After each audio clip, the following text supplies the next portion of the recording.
Hello everyone. आज का हमारा टॉपिक है प्राइस टू अर्निंग रेशियो, जिसको शॉर्ट में हम पीई रेशियो के नाम से भी जानते हैं।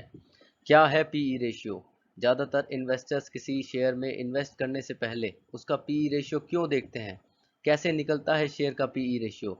हमने इस वीडियो में इन्हीं सवालों के जवाब जानने की कोशिश की है और मैं आशा करता हूँ इस वीडियो को कंप्लीट करने के बाद आपके जितने भी पीई रेशियो के रिगार्डिंग डाउट्स होंगे वो सारे क्लियर हो चुके होंगे और आपको इन्वेस्टमेंट के लिए सही शेयर के सिलेक्शन में मदद मिलेगी। तो चलिए पी रेशियो को और विस्तार से जानने की कोशिश करते हैं और वीडियो को आगे बढ़ाते हैं। जैसा कि आप अपनी स्क्रीन पर देख रहे हैं, ये सिंपल सा पीई रेशियो का फॉर्मूला है। फॉर्मूले के अनुसार आप जब पर्टिकुलर शेयर के प्राइस को उसकी पर शेयर की अर्निंग से डिवाइड करेंगे तो आपको पीई रेशियो मिल जाएगा। अर्निंग्स पर शेयर भी आपको टीटीएम सुनने को मिलेगा, जिसका मतलब होता है ट्रेलिंग 12 मंथ्स, मतलब बीते 12 महीने में प्रति शेयर की अर्निंग्स और उसके शेयर प्राइस का जो रिलेशनशिप है वो पीई रेशियो दर्शाता है। आप मान लीजिए कि अगर एक शेयर का प्राइस है 50 रुपये और उसके प्रति शेयर की अर्निंग्स है 10 रुपये, मतलब बीते 12 महीने में उसके प्रति शेयर ने 10 रुपये अर्न किए हैं, तो उसका पीई रेशियो बेसिकली 5 टाइम्स निकल के सामने आ जाएगा। तो इसका सिंपल शब्दों में क्या अर्थ है कि हम उस शेयर की प्रति शेयर की अर्निंग्स के 5 गुना देने के लिए तैयार हैं उस शेयर को खरीदने के लिए। मतलब कि जैसे प्रति शेयर का इसमें अर्निंग्स 10 रुपये था और पीई रेशियो 5 गुना निकला था, तो हम प्रति शेयर जो 10 रुपये कमा रहा है उसके 5 गुना उस शेयर प्राइस को खरीदने के लिए देने के लिए तैयार हैं। बेसिकली हम पीई रेशियो किस लिए निकालते हैं कि किसी कंपनी के शेयर की वैल्यू, यानी ये पता लगाने के लिए कि वह सस्ता है या महंगा है, सबसे ज़्यादा हम पीई रेशियो के पैरामीटर का इस्तेमाल करते हैं। इसके बारे में हम विस्तार से अगली आगे वीडियो के अगले चरण में चर्चा करेंगे। जैसा कि आपने पीई रेशियो के फॉर्मूले में एक शब्द यूज होते हुए देखा था, अर्निंग पर शेयर। तो अर्निंग पर शेयर क्या होता है? अर्निंग पर शेयर किसी कंपनी के नेट इनकम या फिर नेट अर्निंग्स या फिर प्रॉफिट आफ्टर टैक्स या फिर इसको एक और नाम से जाना जाता है नेट प्रॉफिट।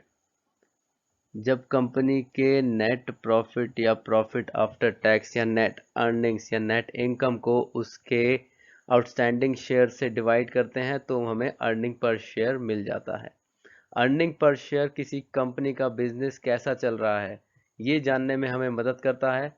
जब कोई कंपनी बिजनेस करती है तो उससे प्रॉफिट कमाती है और वो प्रॉफिट कंपनी के एक शेयर पर कितना है ये पता करने के लिए ईपीएस देखा जाता है। तो अर्निंग पर शेयर निकालने का सिंपल सा फॉर्मूला है, आप कंपनी की नेट इनकम्स देखिए या कंपनी की नेट प्रॉफिट आफ्टर टैक्स देखिए या नेट प्रॉफिट या नेट अर्निंग, जो भी आप इसको बोलना चाहते हैं, उसको आप जब कंपनी के आउटस्टैंडिंग शेयर से डिवाइड कर देंगे तो अर्निंग पर शेयर आपको मिल जाएगा। जैसा कि हम पहले भी प्राइस टू अर्निंग रेशियो की बात कर चुके हैं, अभी हम दोबारा उसी के बारे में थोड़ा सा विस्तार में बात करेंगे। प्राइस टू अर्निंग रेशियो एक कंपनी के स्टॉक प्राइस और उसकी अर्निंग पर शेयर कि वो एक शेयर पे कितना अर्न कर रही है कंपनी एक पर्टिकुलर टाइम पीरियड में। मान लीजिए हम अगर ट्रेलिंग 12 मंथ्स की बात कर रहे हैं तो पिछले 12 महीने में कंपनी के स्टॉक प्राइस और उसकी अर्निंग पर शेयर के बीच का जो रिलेशनशिप होगा वो पीई रेशियो दर्शाएगा। और आपको ये चीज़ भी ध्यान रखनी होगी कि पीई रेशियो हमेशा टाइम्स में होगा, उसको आप रुपीज़ में कभी भी नहीं देखेंगे, वो हमेशा टाइम्स में होगा। और पीई रेशियो एक बहुत ही पॉपुलर रेशियो है जो इन्वेस्टर्स को बताता है कि भाई कंपनी की वैल्यूएशन कैसी है, कि कंपनी का स्टॉक कहीं महंगा तो नहीं चल रहा है। कंपनी के स्टॉक प्राइस से आप ये नहीं बता सकते हैं कि कंपनी का स्टॉक महंगा चल रहा है या सस्ता चल रहा है। आपको पीई रेशियो का पैरामीटर यूज करना पड़ेगा और उससे आपको एक बेटर सेंस मिल पाएगा कि कंपनी की वैल्यूएशन क्या चल रही है। कंपनी का शेयर महंगा है तो वो क्या कहना चाह रहा है, कंपनी का शेयर सस्ता है तो वो आपको क्या इंडिकेट कर रहा है।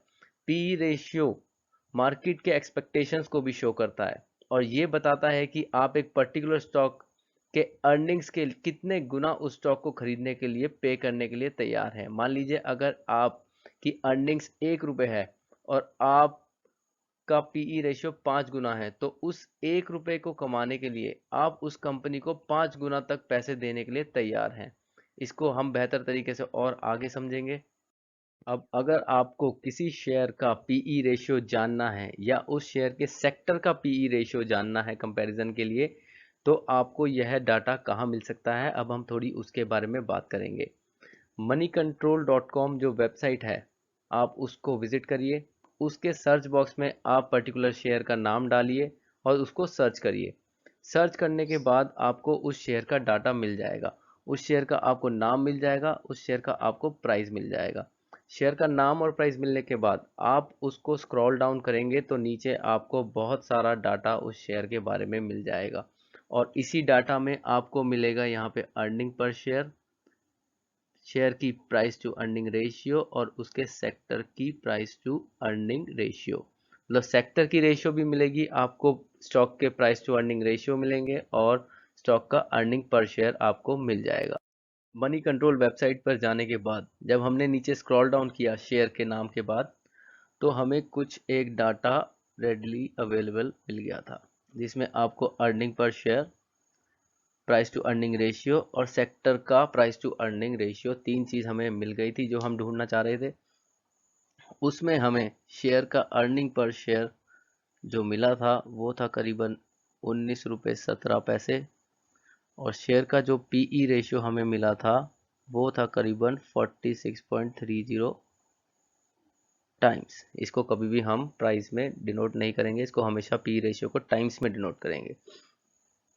इसका मतलब क्या हुआ कि उस शेयर के 19 रुपए कमाने के लिए हमें शेयर को खरीदने के लिए 46 गुना पैसा देना पड़ेगा। 46 गुना पैसा किस चीज का? 46 गुना पैसा उसकी अर्निंग्स का, प्रति शेयर की जो अर्निंग्स है उसका 46 गुना पैसा हम जब पे करेंगे तब हम उस शेयर को खरीद सकते हैं। और 46 गुना जब हम पैसा उसका पे करेंगे तब हम एक्सपेक्ट कर सकते हैं कि वो शेयर से हमको 19 रुपए का मुनाफा होगा। ये 19 रुपए का मुनाफा जो होगा, जो हम एक्सपेक्टेशंस अपनी कर रहे हैं, वो हम इस शेयर के हिस्टोरिकल डेटा की मदद से कर रहे हैं। मतलब कि ट्रेलिंग 12, मतलब बीते 12 महीने का जो डेटा है वो हमें ये बताता है कि इस कंपनी के प्रति शेयर पर 19 रुपए कमाने के लिए हमें 46 गुना पैसा उस पर खर्च करना पड़ेगा। और इसी कड़ी में अगर आप देखेंगे तो हमें इसकी सेक्टर की पीई रेशियो भी मिलेगी। तो इसकी CDSL शेयर का जो सेक्टर है उसकी पीई रेशियो भी यहाँ पर अवेलेबल है, जो कि 50.54 टाइम्स है। इसका मतलब क्या हुआ, जब हम कंपनी की पीई रेशियो को कंपेयर करते हैं, या तो हम उसी के कॉम्पिटिटर से उसको कंपेयर करेंगे, नहीं तो हम उसी के सेक्टर की पीई के साथ उसको कंपेयर करेंगे। हमने अभी तक यह देख लिया है कि हमें कंपनी का पीई और उसके सेक्टर का पीई कहाँ से मिलेगा। अब मान लीजिए अगर आपने किसी आईटी कंपनी के शेयर में इन्वेस्ट करने का डिसीजन लिया है, तो आप शेयर मार्केट के आईटी इंडेक्स का पीई, नहीं तो आईटी सेक्टर के पीई को देख लें। इसके बाद उस पीई से आईटी कंपनी जिसमें आपने इन्वेस्ट करने के लिए डिसीजन लिया है उसको आप कंपेयर कर लें। इससे आपको पता लग जाएगा कि जिस कंपनी में आप इन्वेस्ट करने जा रहे हैं उसका शेयर महंगा है या सस्ता। मान लीजिए आईटी सेक्टर का पीई है 20 और उस कंपनी का पीई है 15, तो ये सस्ता हो गया, ये शेयर सस्ता हो गया। और अगर आईटी सेक्टर का पीई है 20 और कंपनी का पीई उस समय चल रहा है 25, तो ये शेयर महंगा हो गया। अब आप एक ही सेक्टर की कंपनी के पी रेशियो को भी कंपेयर कर सकते हैं। नॉर्मली अच्छे फाउंडेशन और ग्रोथ वाली कंपनी के शेयर्स का पी ज्यादा होता है। हमें यह भी जानना होगा कि किसी कंपनी का पीई रेशियो फिक्स नहीं रहता, यह हमेशा चेंज होता रहता है। मान लीजिए किसी कंपनी का पीई रेशियो आज 20 है, तो इसका मतलब ये नहीं है कि वो हमेशा 20 रहेगा। कंपनी की परफॉर्मेंस और शेयर मार्केट में इसके प्राइस के अनुसार रेशियो घटता बढ़ता रहता है। कंपनी के अच्छे प्रॉफिट कमाने पर उसके शेयर की डिमांड बढ़ती है, इससे उसका पीई रेशियो बढ़ जाता है। इसी तरह अगर किसी कंपनी का लॉस हुआ है तो उसके पीई रेशियो में फॉल हो सकता है। अब मैं ये आशा करता हूं कि वीडियो समाप्ति के बाद आपके पीई रेशियो के लगभग सारे डाउट्स कंप्लीट हो गए होंगे। अगर उसके बाद भी आपको कोई डाउट है तो आप कमेंट सेक्शन में कमेंट करिए। अगर आपको वीडियो पसंद आई है तो चैनल को सब्सक्राइब करिए और बेल आइकन पर क्लिक करिए। Thank you.